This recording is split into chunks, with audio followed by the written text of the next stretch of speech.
What is up, my friends? You are very welcome along to a frustrated player ratings video here on Anfield Agenda after Liverpool blow a 2-goal lead to draw 2-2 with Arsenal. And if you're frustrated about the result, don't let that frustration creep into your grooming game, ladies and gentlemen. Check out the Beard and Balls bundle for our incredible sponsors, Manscaped, and treat yourself to 15% off. That's 15% off and free shipping store-wide. Unlike me and some of those Liverpool players, the battery in the Lawnmower 5.0 Ultra, which is part of the Beard and Balls bundle, lasts a full 90 minutes, has skin-safe technology, the brightest ever LED spotlight, and will make sure that you are not left wanting in your grooming needs. Also included is the Beard Hedger, and if you're lucky enough to have a good beard game, well, the Beard Hedger Pro there will make sure that will keep it nice and neat. Right, we've loads to get through, so here's what you can expect. I'm going to start off with the referee, then go through the players, the substitutes, and their manager, giving them all a score out of 10. 2 scores in every image. The one in the upper right hand corner is the Anfield Agenda audience average, and the large square in the centre will be my score. So let's get cracking.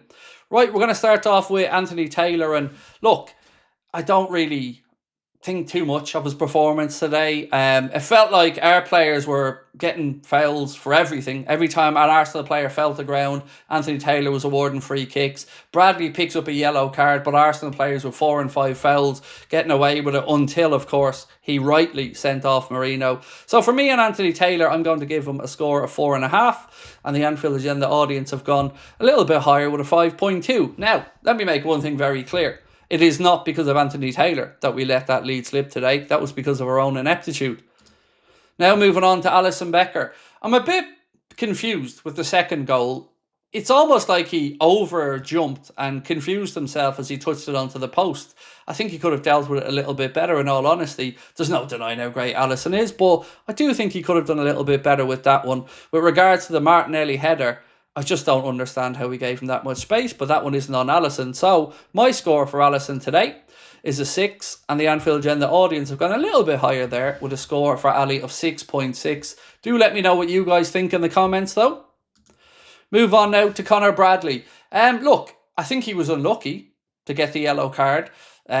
He blocked him off, there's no doubt about that, but he also couldn't have really gone anywhere, and it felt like that's what the Arsenal player was playing for. That being said, I don't understand why Ernest took him off and brought Trent on. I just don't understand that at all. It shifted the atmosphere inside the stadium, and I just don't like the message that it sends. But on Conor Bradley's performance, I thought he did quite well.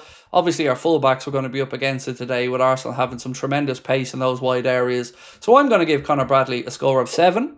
And the audience have gone with an average score there of 6.9. Move on now to where I'm starting to get really angry. Ibrahima KONATE. I'm not going to sugarcoat this. I thought himself and Virgil van Dijk were awful today. Awful. How do you give Arsenal players that much space in the penalty area? Last week we weren't tracking any runners coming in against Chelsea. This week somehow Martinelli finds himself in between our 2 centre-backs with nobody within 3 yards of a free header. It just isn't good enough. When he wasn't doing that, he was dwindling on the ball too much, playing backwards passes to Alisson Becker when there were better options out there. And then when he wasn't playing to Alisson Becker, he was just running back towards his own goal. I thought that performance today was shocking and nowhere near good enough. If that's the type of performance that he's going to demand 200 grand a week for, then that will be a no thank you from me with that. But score-wise, I've given him a 4, and the audience have gone a bit higher, and I think too generous, to be honest with you, with a 5.1. But let us know in the comments what you think.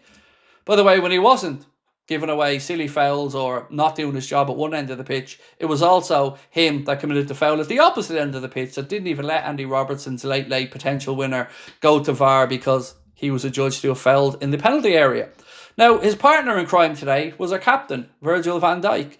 And again, I'm going to ask, where was the leadership in the second half? Whether it be stopping the rot and stopping Arsenal just continuously coming at us and at us and at us. We were just stepping back, lazily defending, not picking up the men in the penalty area. It just isn't good enough. And it doesn't matter that the title's won. Standards need to be set, and these are the 2 leaders at the back, and both of them today nowhere near good enough, nowhere near the levels that we know they're capable of. So Virgil for me gets a 4.5, and the audience have given him a 5.3. Moving on now to Andy Robertson. He should be fined 5 grand every time he wants to shoot, because I've never seen a professional that refuses to hit the target as much as Robbo. But defensively, I actually thought he did all right today. It's always going to be difficult when he was up against Zhaka, and they had Ben White as well raiding down. And yes, there are times he's going to be caught for pace, but all in all, never ever stops fighting, never stops battling. And I also appreciate in his interview after the game that he told the interviewer that when he was asked about Trent being booed, we can't tell the fans how to feel. I do respect Robbo for that as well. And I think he did all right today, you know. So I'm going to give him a 6.5. And the audience, not too far away, with an average score there for Andy Robertson of 6.1. I'm sorry if I do seem a bit worked up, but I really, really am. I wanted to win that game today, and I wanted to show Arsenal why we won the league. And we put ourselves in the position to do it and just let it go. And it feels really frustrating sitting here now not talking about a Liverpool win today. Ryan Gravenberch. So, I don't know who was responsible ultimately for the space that Arsenal were finding in that midfield, but they were finding acres of it. You can see the likes of Odegaard dropping deep, and there was nobody within 10 or 15 yards of him. So whether that was Gravenberch, whether that was Jones, or whether that was Szoboszlai, I'm unsure, but it was worrying. Ryan, he did okay today, nearly got himself on the score sheet at one point, but I do think it was an underwhelming performance in midfield overall today, so I'm giving him a 5.5. The audience have gone 6.5, and quite frankly, I think they're giving that score based off what he's done in the past, and because they like him, because today, if you aren't asking where the space came from in that midfield, I think we're being disingenuous in all honesty, because there was just too much space in there, really, over and over and over again. And I'll even go back to last week. I know Gravenberch wasn't on the pitch, but Enzo had a free run from the halfway line. So 5.5 for me, 6.5 from the audience. Next on to Curtis Jones. Probably going to just repeat the same thing I seem to say all the time. No doubting his work rate, no doubting that he puts a shift in, runs around a lot out there, but he also takes too much out of the ball. And I find myself frustrated watching him over and over and over again. I do kind of understand what Arnold was trying to do with the legs of Jones and Szoboszlai in that midfield today, but we are just a better unit with McAllister in there. So I thought Jones was all right today. I'm giving him a 5, and the audience have gone similar with a 5.5. But overall, as a unit, I'm unhappy with that midfield today. Moving on now to Dominic Szoboszlai. Did all right. Again, got himself in some good advanced positions, but ultimately we let that game slip, and I can't get past that, and everybody's probably lost at least a point for the second half performance. I think he did well enough today. I'm going to give him a score of 6. The Anfield Agenda audience have gone with a 6.6. If my memory has mistaken me, he did have an assist as well in there for Luis Diaz's goal, which in fairness was a good ball across, but again, midfield just leaving too much space, and it came back to haunt us. Cody Gakbo obviously got himself a goal after missing a very decent chance before that. Did stay alert and got himself a good headed goal, so well done to Cody on that one. I thought he did all right, you know. Times today, I normally urge him to go around the outside, but at one point today, I think he almost confused himself, thinking, should I go inside? And he should have, because that's where the space was. Tried to go to the byline. It ended up breaking down. But overall, I think Cody can be happy enough with his performance. I'm going to give him a score of 6.5. And again, he did get us the opening goal, so thank you for that, Cody. Or was it the opening goal? Was the opening goal the header, wasn't it? Yes, thank you very much for that, Cody Gakbo. Right, Mohamed Salah. Again, I'm not going to sugarcoat it. Not good enough. Just wasn't. Nowhere near good enough. We know what this man's capable of. And today, he had nothing in the second half but giving the ball away, running into defenders, running across the edge of the penalty area, not pulling the trigger on a shot. And I know he's better than this, and I know we can perform better than this, and it isn't the end of the season that we wanted from Mo, but I think I have to be honest and say it was nowhere near good enough of a level of performance, and I'm going to give him a 5. And it's not very often I'm going to give the great man a low score like that, but I can't just bury my head in the sand. He wasn't good today, and that needs to be addressed. The audience have gone for a 5.6, so let me know in the chat where you are with this one. Do you think, yes, Salah was a passenger, or do you think maybe I'm being a little bit overly critical? For me, I call it as I see it, and I don't think that was a good performance. Luis Diaz, I think he was fine.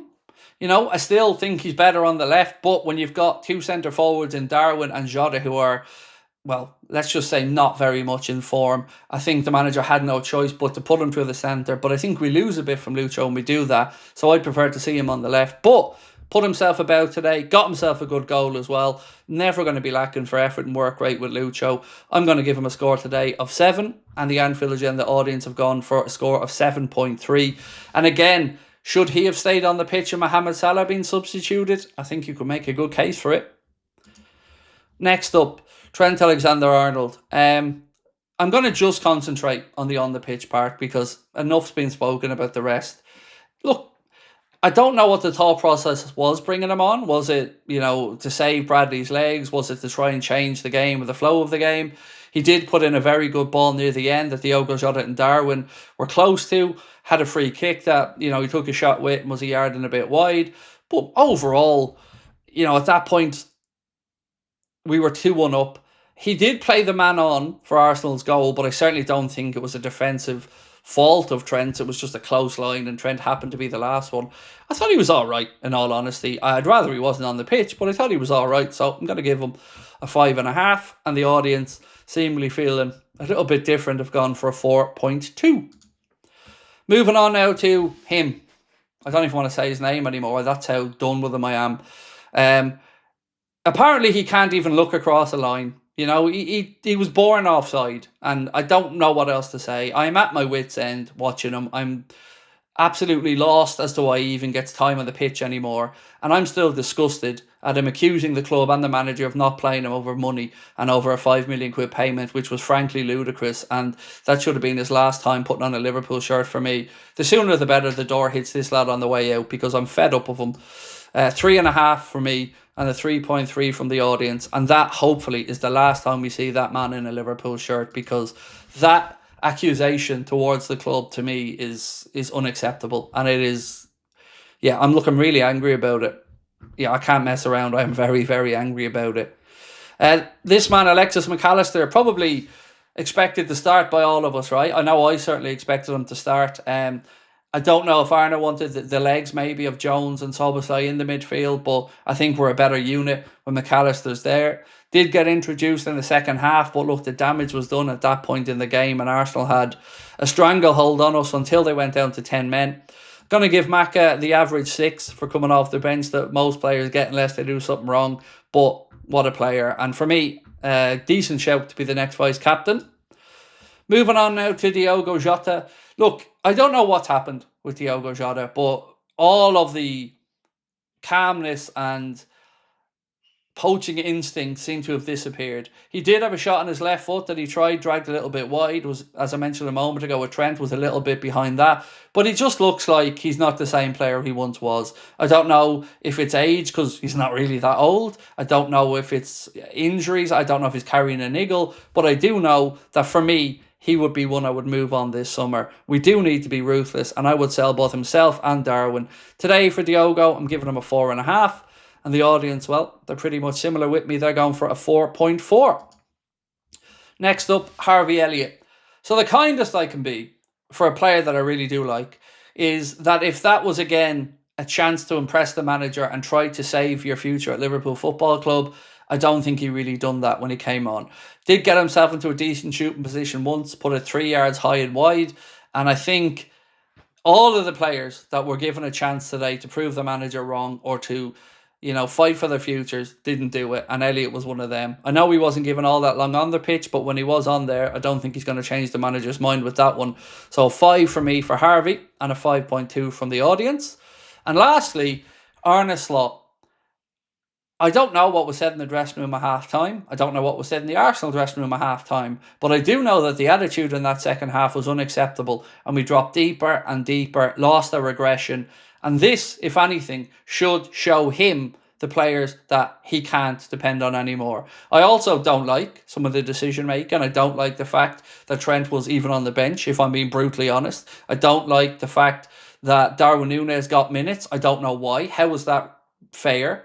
How's that rewarding? I don't get it. I don't get some of the decisions. And I don't still know, after a whole season of winning the league, what Ernest football looks like. So, yes, we've done very well. But I'm not going to just constantly praise a manager if he has made mistakes. And today, he let that game slip away from us. And he's let some of the good vibes go over the past 2 weeks. 2 guards of honours, not 1 win. Go to Chelsea, let them back in the Champions League race. Had a chance to bury Arsenal today, lets the players take their foot off the gas. Something needs to change for next season because we need to be far more aggressive and he needs to be setting the standard and holding people to account.